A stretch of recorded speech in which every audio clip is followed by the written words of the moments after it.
Hello, and welcome back to Mystery of Raid. The following is the second part of the Kano hero story, called Smoke and Mirrors. As always, this story is a property of Legend Story Studios, and I'm here just to narrate it. This particular story was written by Nicola Price, with illustrations from M.J. Fatesio. You can always find the written story at the Flesh and Blood TCG website, or through the link in the description.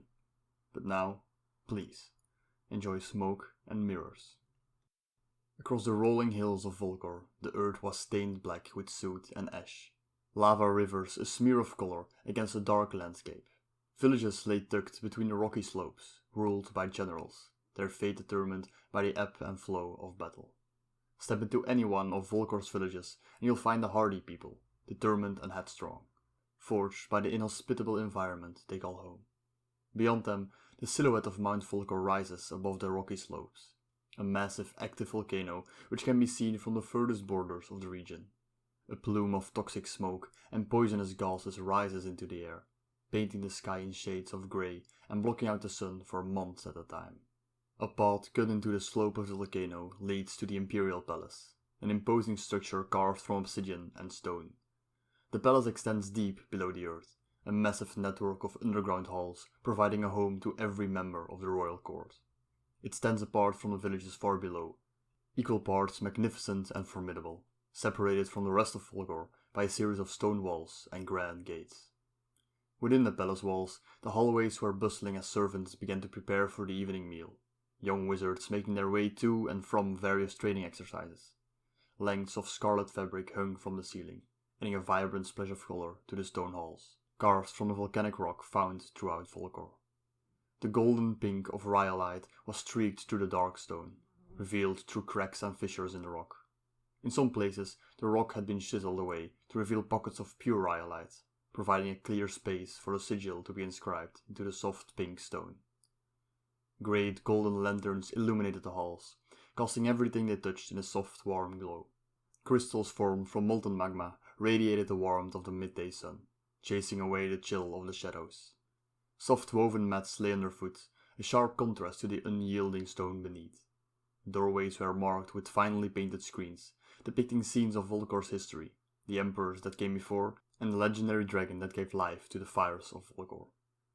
A court wizard strolled down one such hallway, his crimson robes a splash of color against the pale mats and dark stone walls. The crimson fabric was bordered in fine gold embroidery, set against the jet black skirts of his robes. In one hand, he held a staff carved from pure obsidian, gold detailing running around his length. His hair was drawn up into a high ponytail, decorated with a large blood-red feather plume, which was held in place by an intricate golden hairpin. As he strode down the hall, Kano came to a stop near one of the sigils embedded in the wall, weaving a spell into the air with his free hand. Most of the court wizards weren't required to perform such menial tasks, but most wizards had already received the title and became a true member of the royal court. Kano, still awaiting a title, was still included within the group of young wizards that worked to maintain the spells around the palace. When he checked, the sigil was in the first stages of unraveling, showing faint signs of etheric disturbance. Sighing, he began the process of casting the sigil once more, knitting together the wisps of aether. While tedious, repairing sigils wasn't the worst of Kano's menial tasks. That dubious honor belonged to the water seals. To someone with the blood of the dragon running through his veins, performing water magic felt inherently wrong, like having your body flipped inside out. As he approached one of the seals that maintained the palace's water system, he shuddered involuntarily, expression morphing into one of distaste. Drawing on the aether around him, Kano tapped into the magic of the arcane seal, grimacing as the impression of cool running water washed over him. Reweaving the seal as quickly as possible, he bound the spell with a shiver. Just as he released the flow of aether, Kano heard a large, shuddering boom echo down the hall, the very air around him vibrating with the release of arcane energy. The door to one of the training rooms burst open as one of the young wizards collapsed through the doorway, screaming in agony. Flames raised up the sides of his robes, covering his writhing body in a blanket of fire. Another wizard immediately followed him, lowering herself to the ground at his side. Minako's face was set with determination, teeth grit tightly as she quickly worked to draw the fire away from her student. Kano could feel the pull from across the room as the fire clung to the young wizard's body, refusing to budge. Minako gave one last tug, and the fire flew into her waiting hands.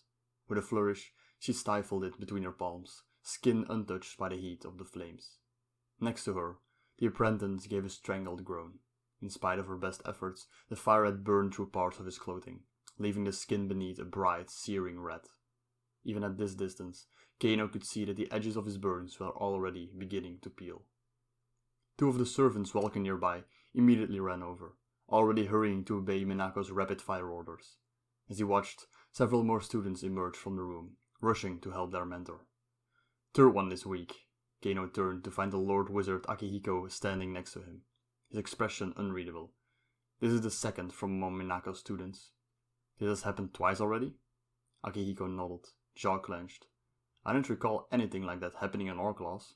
It's been more frequent recently. As one of the servants pushed past them, a large bowl of water clutched close to her chest. The Lord Wizard turned to look at Kano with a sigh. Walk with me. As they walked, Kano occasionally stopped to check another of the sigils, preparing and reweaving the spells with a wave of his hand. For the most part, the Lord Wizard Akihiko remained unusually silent. So, Kano, how did you pass the Trial of Embers again? Kano shook his head, chuckling at the familiar subject. I told you, Lord Wizard Akihiko, it was just a stroke of good luck, a happy accident, a moment of genius. I couldn't possibly explain it. The Lord Wizard merely sighed in response, his expression strained. Expecting some kind of quip in return, Kano waited, surprised when nothing else followed. The Lord Wizard Akihiko remained quiet, allowing the silence to stretch between them. After a long moment, Kano cleared his throat. Well, I guess it has been 10 years now. The Lord Wizard's head swiveled toward him, an eyebrow raised in question. It was an incantation I found in an old tome, to strengthen a person's connection to the arcane. The Lord Wizard's expression went completely blank, his gaze appearing to stare straight through Kano, rather than looking at him. Use an incantation to modify your connection to the arcane? Yes. The Lord Wizard shook his head, muttering to himself. That doesn't make any sense. The war should have prevented. What kind of incantation was this? Etheric? That's not possible, he hissed, mouth curling into the beginnings of a snarl. Then, abruptly, the Lord Wizard paused. You gave the same incantation to the other students, didn't you? Yes, it didn't work as well for them though. Kano watched as the Lord Wizard's face almost seemed to clear, mouth curling into a crooked smile, a chuckle escaping him. How very interesting. With another laugh, he continued strolling forward, seemingly oblivious to Kano's look of confusion. Do you often use Aether spells and incantations? Yes, I enjoy casting fire, but using Aether in spellwork is more interesting.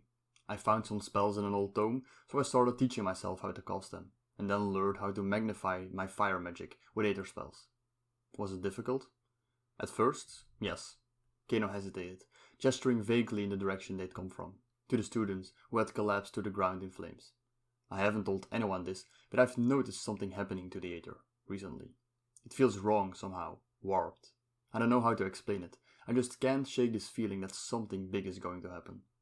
That strange smile was still tugging at the Lord Wizard's lips, transforming what may have been intended as an encouraging nod into something vaguely menacing.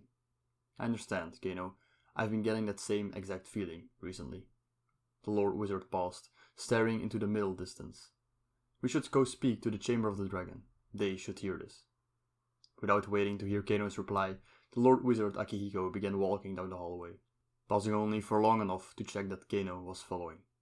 The Lord Wizard led him down several levels, descending into the innermost levels of the palace. As one of the younger members of the court, and titleless at that, Kano had never had the opportunity to explore this area of the palace. The innermost sector was reserved primarily for the immediate family of the Emperor, and ministers from among the Chamber of the Dragon. As they descended, the carved stone walls gave way to gilded panels, great crystals mounted just behind, enchanted so that their fiery light moved like free-flowing magma. The panels cast a warm glow through the halls, illuminating the finely woven mats that lay underfoot. They descended further still, and Kano took note of the silence that surrounded them as they moved further and further away from the palace's other inhabitants. Kano followed Akihiko, mouth pulled into a small frown. The more that he thought about it, the more strange all of this seemed. While he'd never stepped foot inside this part of the palace, he had assumed it would be busy, filled with servants rushing to obey their masters, and ministers and lord wizards making their way to and from various engagements. Yet ever since he stepped foot in this part of the palace, he hadn't seen so much as a simple servant. "I didn't realize the chamber's halls were this deep," Kano remarked casually. The Lord Wizard stayed silent, his face hidden from view as a man walked 2 steps ahead of him. Kano quickened his pace slightly, turning his head to look at Akihiko's expression. His former mentor was completely unreadable, his grey eyes cold as steel. Kano frowned, noticing the stir of aether in the air, the telltale sign of a wizard preparing to cast a spell. His gaze flicked down to see a ripple of energy over the palms of Akihiko's hands, like the heat waves that rippled above Volkor's pools of molten magma. With a flick of the wrist, Kano caught a fireball thrown at him, allowing the heat to dissipate into the air. He caught a following wave of fire in the palm of his hands, allowing it to spin around him before whipping it back at the Lord Wizard. As he sidestepped another fireball, Kano began to draw on the aether around him, hands weaving a spell into being. The arcane energy began to build, and as Kano ducked onto one side, he slashed a hand through the air, sending the burgeoning spell flying at Lord Wizard Akihiko. It connected with his energy, visibly dissipating as it smothered the Lord Wizard's arcane connection. Akihiko immediately froze, going completely still. Wide eyes stared back at Kano, his pupils constricted, the whites of his eyes showing around the iris. Startled, Kano took a step back, one hand forming an arcane barrier in front of him, and then very abruptly stopped. Even as he watched, the Lord Wizard's skin was taking on a grey pallor, irises and pupils fading to milky white, branches of violet-green veins showing through his pale skin. Slowly, Akihiko's lips drew back into a snarl, teeth bared, his hands curling into fists. The sound they released was inhuman, an ear-splitting shriek that echoed down the length of the hall. Without a warning, the man leapt at him, hands outstretched, clawing at Kano like a rabid animal. Reflexively, he tossed a fireball at his former mentor, who failed to dodge the flames heading straight toward him. The fireball immediately collided head-on. With another shrill, deafening shriek, the Lord Wizard collapsed to the ground, writhing in agony. Just as Kano stepped forward, unsure, smoke began to pour from the man's ears and nose, plumes of black smoke that flooded the hall with the smell of sulfur. Even as Kano drew the fire away, holding it at the ready, Akihiko continued to writhe on the floor, now eerily silent. With one final shudder, the Lord Wizard Akihiko went still, the last of the smoke escaping from his nostrils. After a long moment, Kano allowed the fire to extinguish, cautiously approaching the still form of his former mentor. Now that he lay still, Kano could suddenly see the Lord Wizard's sunken cheeks, the bluish pallor to his skin, the dark rings that circled his eyes. The skin on his hands was wrinkled and dry, his lips cracked. Unseeing, milky white eyes stared blankly into the middle distance. The sound of thunderous footsteps startled Kano out of his confusion, whipping around in time to see a host of armored Imperial guards racing around the corner. As they came into view, Kano recognized the Lord Wizard at the front of the group, her alarmed gaze meeting his. As he watched, the Lord Wizard Chio's gaze fell to the body at his feet, shock rippling across her expression at the sight of Akihiko's corpse. Well, shit. This isn't what it looks like. The Lord Wizard Chio looked back up at Kano, jaws set, her expression shifting into one of horror. Take him to the Chamber of the Dragon.